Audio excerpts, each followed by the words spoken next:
अस्सलाम वालेकुम, good morning student. कैसे हो? आई होप आप अच्छे होंगे। बच्चों, पढ़ाई लिखाई के साथ साथ हमें अपने सेहत का भी ध्यान रखना है। आई होप बच्चों आप बहुत ही अच्छे होंगे। बच्चों, आपने क्लास 3 में बहुत अच्छे से पढ़ा। ऑनलाइन जो हमने जितना भी आपको पढ़ाया वो आपने बहुत अच्छे से पढ़ा, उसको लर्न किया, एग्ज़ाम दी। एग्ज़ाम में आप अच्छे मार्क्स से पास हो गए और आप क्लास 4 में आ गए। तो सबसे पहले मैं आपका क्लास 4 में वेलकम करती हूँ। Welcome to class 4। हम सबसे पहले अभ्यास करने से पहले हम अपने बारे में यानी मेरे बारे में मैं आपको जानकारी दूंगी। मेरा नाम है मिस फरीदा और मैं आपको हिंदी सब्जेक्ट पढ़ाने वाली हूँ। आपको हिंदी सब्जेक्ट में पढ़ाऊँ। वैसे भी हम क्लास 1 से लेकर क्लास 3 तक 4 और 4 तक हम हिंदी सीख रहे हैं। हिंदी लैंग्वेज होती है, जैसे इंग्लिश होता है, इंग्लिश के साथ हिंदी, फिर आप 3rd 4th में आते हो तो आपको गुजराती, अरबी तो सब कुछ सिखाया जाता है। तो मैं आपको हिंदी सब्जेक्ट पढ़ाऊँगी। बच्चों, ये जो पढ़ने से पहले हमें कौन सी बुक होगी और हमारी CW कैसे होगी और हम उसमें कैसे लिखेंगे, तो उसके बारे में मैं आपको बताऊंगी। सबसे पहले मैं आपको टेक्स्ट बुक के बारे में बताती हूँ। बच्चों, आपके पास भी टेक्स्ट बुक आ गई होगी।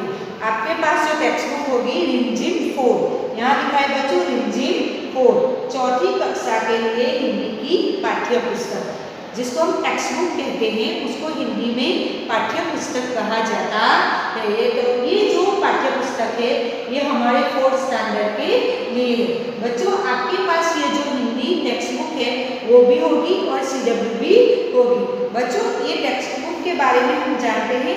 यहाँ बच्चों देखो, ये रिमझिम 4 हमें यहाँ दिया गया है, जो हमें पूरा जो सिलेबस है, हमें ये जो बुक पढ़नी है, ये बुक के बारे में हमें यहाँ दिया गया है, जिसको आमुख कहा जाता है हिंदी में। यहाँ हमें सारे जितने भी चैप्टर है बच्चों, वो चैप्टर दिए गए हैं। यहाँ लेसन 1 से लेकर लेसन 14 तक हमें लेसन होंगे, उसमें बच्चों कविता भी होगी और लेसन जिसको हम पाठ कहते हैं वो भी होगी। अच्छी अच्छी कविताएं होंगी और अच्छे अच्छे सुंदर सुंदर पाठ भी होंगे, जो कहानियाँ कहते हैं वो भी होंगी। तो बच्चों, हम उसको पढ़ेंगे, बहुत अच्छे से पढ़ेंगे।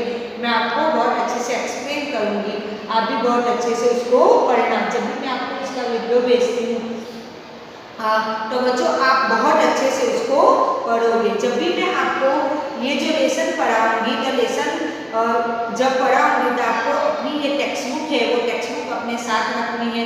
मैं जब रीडिंग करती हूँ तो आपको भी उनके साथ रीडिंग करना है। फिर पेंसिल लेनी है, आपको पेंसिल भी अपने हाथ में रखनी है। मैं जब आपको कठिन वर्ड, कठिन शब्द बताऊँगी तो आपको उसके नीचे अंडरलाइन भी करना है। तो आई होप बच्चों आपको ये जो टेक्स्ट बुक है, ये टेक्स्ट बुक के बारे में पता चल गया होगा। अब बच्चों, हम CW के बारे में बात करते हैं। ये CW है, वैसे तो सिंगल लाइन की है, सारे सब्जेक्ट में होती है। इसी तरह हिंदी में भी 4th स्टैंडर्ड में ये सिंगल लाइन की CW है। बच्चों, जब भी हम आपको PDF भेजते हैं या कुछ लिखने के लिए भेजते हैं तो बच्चों आपको नोटबुक में बहुत अच्छे से लिखना है। बच्चों, इसी तरह ये जो CW है, इसी तरह आपको उसके ऊपर कवर कर लेना है, क्योंकि ये जो CW है वो हमें पूरे साल तक चलानी है, उसमें पूरे साल तक लिखना है। हम आपको जितनी भी PDF भेजेंगे या CW भेजेंगे तो आपको क्या करना है बच्चों, इसमें सुंदर अक्षरों से लिखना है। आपको क्या करना है, इसमें बहुत अच्छे अक्षरों से, गुड हैंडराइटिंग से आपको लिखना है। तो बच्चों, जब हम लिखेंगे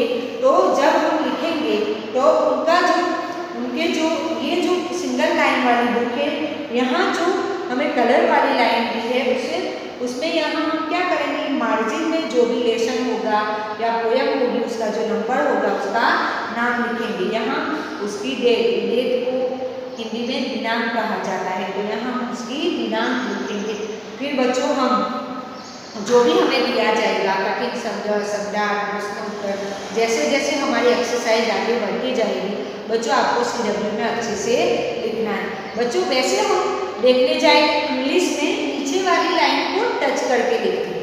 हम क्या करते हैं बच्चों, इंग्लिश में नीचे वाली जो लाइन टच करके लिखते हैं। लेकिन हिंदी और गुजराती में आपको ये जो ऊपर वाली लाइन होती है वो ऊपर वाली लाइन को टच करके लिखना है। इंग्लिश में हम नीचे वाली लाइन को टच करके लिखते हैं, लेकिन हिंदी और गुजराती में आपको ऊपर वाली लाइन को टच करके लिखना है। और आपको जब भी लिखते हो तो कोई भी सेंटेंस लिखा है या आपने कुछ भी लिखा है तो आपको उसके ऊपर क्या करना है, सीधो रेखा खींचनी है। आपको क्या करना है, रेखा खींचनी है। तो बच्चों इसी तरह जब हम लिखेंगे तो लिखने के साथ साथ हमें क्या करना है, पूरा जब सेंटेंस हम लिखते हैं या कुछ शब्द लिखते हैं तो उसके ऊपर हमें रेखा खींचनी है, जिसको हम सीधी रेखा कहते हैं। वो कंपलसरी लगानी ही है। हिंदी में हमें ये जो भी कुछ लिखा है या हम जो भी कुछ लिखते हैं, कुछ शब्द लिखते हैं, कुछ वाक्य लिखते हैं, तो उसके ऊपर हमें क्या करना है, लाइन खींचनी है, सीधी रेखा लगानी। तो बच्चों मैंने आपको टेक्स्ट बुक और CW के बारे में बताया। अब मैं आपको हिंदी का जो थोड़ा बेसिक है वो बेसिक बता दूँ। बच्चों वैसे तो हम आगे से ही पढ़ते आ रहे हैं, फर्स्ट से ही एक हिंदी सब्जेक्ट पढ़कर आ रहे हैं। तो बच्चों हम सबसे पहले क्या सीखते हैं हिंदी में, वेरी गुड, क्या सीखते हैं, वर्णमाला सीखते हैं। वर्णमाला में क्या होता है बच्चों, स्वर। क्या होता है, स्वर और व्यंजन। क्या होता है, स्वर और व्यंजन। स्वर बच्चों किसे कहा जाता है, हम स्वर किसको कहते हैं, जो अ से लेकर अ तक होता है। यानी हम जो पूरा लिखते हैं अ आ ई उ री ए आई ओ औ अन अह, तो उसको हम क्या कहेंगे, स्वर कहेंगे। बच्चों उसको हम क्या कहेंगे, स्वर। तो सबसे पहले हम क्या कौन सा रिवीजन करेंगे बच्चों, स्वर का रिवीजन करेंगे। कौन सा रिवीजन करेंगे, स्वर, जो मैंने अभी आपको बताया। तो स्वर किसको कहते हैं, अ से लेकर जो अह तक होता है उसको हम स्वर कहते हैं। स्वर के बाद आएगा बच्चों व्यंजन। स्वर के बाद हम क्या सीखेंगे, व्यंजन सीखेंगे। व्यंजन किसको कहा जाता है, जो क से लेकर य तक होता है, क ख ग घ ड, जो हम सीखते हैं, जो हम आगे से ही सीखते आए हैं। तो ये जो व्यंजन है वो व्यंजन का भी हम रिवीजन करेंगे। जो क से लेकर जो य तक होता है वो व्यंजन का भी हम रिवीजन करेंगे। फिर उसके बाद हम मात्राओं के बारे में अभ्यास करेंगे। बच्चों जब हम पूरा सेंटेंस बनाते हैं, पूरा वाक्य बनाते हैं, तो ये जो व्यंजन है वो व्यंजनों के साथ क्या होता है बच्चों, मात्राएं होती है। क्या होता है, मात्राएं होती है। मैं आपको फॉर एग्जाम्पल बताती हूँ। हमें आ की मात्रा है बच्चों, हम जब लिखते हैं स्वर में तो ये आ होता है। ये क्या होता है बच्चों, आ। लेकिन जब वो मात्रा के रूप में होगा तो जैसे हम स्टैंडिंग लाइन बनाते हैं बच्चों, पता है ना, स्टैंडिंग लाइन बनाते हैं, तो उसको हम क्या कहेंगे, आ की मात्रा। उसको हम क्या कहेंगे बच्चों, आ की मात्रा। इसी तरह मैं आपको मात्राओं का ज्ञान करवाती हूँ। ये आ की मात्रा है, तो ये जो लैंडिंग होती है, जो स्टैंडिंग लाइन जिसको हम कहते हैं, वो क्या है बच्चों, आ की मात्रा है। फिर उसके बाद क्या आता है, ई आता है बच्चों। क्या होता है, ई। क्या होता है, ई होता है, और ये ई की मात्रा। इसी तरह फिर आगे होगा बड़ी, तो हम लगाएंगे बड़ी की मात्रा। या इसी तरह हम अलग अलग जो मात्राएं हैं वो मात्राओं का अभ्यास करेंगे।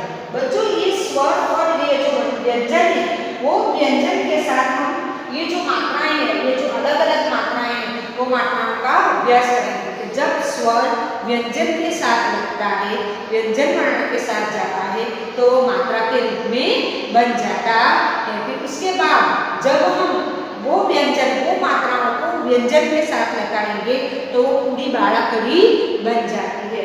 जैसे यहाँ सबसे पहले हम व्यंजन में लिखते हैं बच्चों क। क्या लिखते हैं, क। अब क के साथ हम आ की मात्रा लगाएंगे तो वो क्या होगा बच्चों, का। क के साथ लगाएंगे तो का। इसी तरह क के साथ ई की मात्रा लगाएंगे तो की।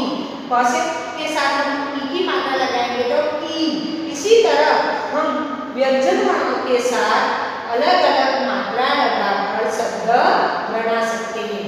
और एक से ज्यादा जो शब्द है वो ज्यादा शब्द जुड़कर पूरा वाक्य बनता है। क्या होता है बच्चों, पूरा वाक्य बनता है। हम बनाते हैं, जैसे मैं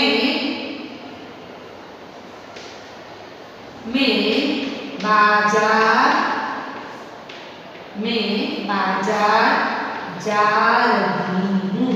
ओके, मेरे यहाँ एक वाक्य लिखा हुआ है, मैं बाजार जा रही हूँ। तो बच्चों क्या करना है, मैं यहाँ देखो अलग अलग शब्दों को जोड़कर पूरा वाक्य बनता है और यहाँ पर व्यंजन के साथ अलग अलग मात्राएं भी लगी हुई है। तो बच्चों सबसे पहले हमें स्वर, व्यंजन और उनकी जो भी मात्राएं हैं वो मात्राओं का अभ्यास करना है। तो बहुत अच्छे से उसको हम रीड भी कर सकते हैं। जब तक हमें ये सारा ज्ञान नहीं होगा, ये उसका ज्ञान नहीं होगा, तब तक हम अच्छे से रीड नहीं कर सकते। और सबसे इम्पोर्टेंट हमारे लिए क्या है बच्चों, रीडिंग है। सबसे इम्पोर्टेंट हमारे लिए रीडिंग है। इसीलिए जब भी मैं आपको पढ़ाऊँ, आपको जब भी मैं अभ्यास कराऊँ, तो आपको मेरे साथ साथ टेक्स्ट बुक में भी आपको खोलनी है और मेरे साथ उसका रीडिंग करना है, उसका वाचन करना है और आपको ज़्यादा से ज़्यादा अभ्यास करना है। क्योंकि बच्चों आप घर पे हो तो घर पे रहकर आप अपनी जो टेक्स्ट बुक है वो टेक्स्ट बुक लेकर जो भी लेसन है उनमें जो भी पैराग्राफ दिए गए हैं, जो भी दिया गया है, आप बच्चों उसको बहुत अच्छे से रीड करो। सबसे पहले रीडिंग हमारे लिए बहुत ही इम्पोर्टेंट है। हमें रीड करना, हमें वाचन आना ही चाहिए, हमें रीडिंग आना ही चाहिए। तो आई होप बच्चों आज के वीडियो में मैंने आपको जो भी बताया बुक के बारे में, CW के बारे में, हम क्या पढ़ेंगे, कैसे रिवीजन करेंगे स्वर, व्यंजन, मात्राओं का, तो उसके बारे में मैंने आपको बताया। तो आई होप बच्चों आगे के वीडियो में हम उसका रिवीजन करेंगे। आप अपनी सेहत का ध्यान रखना।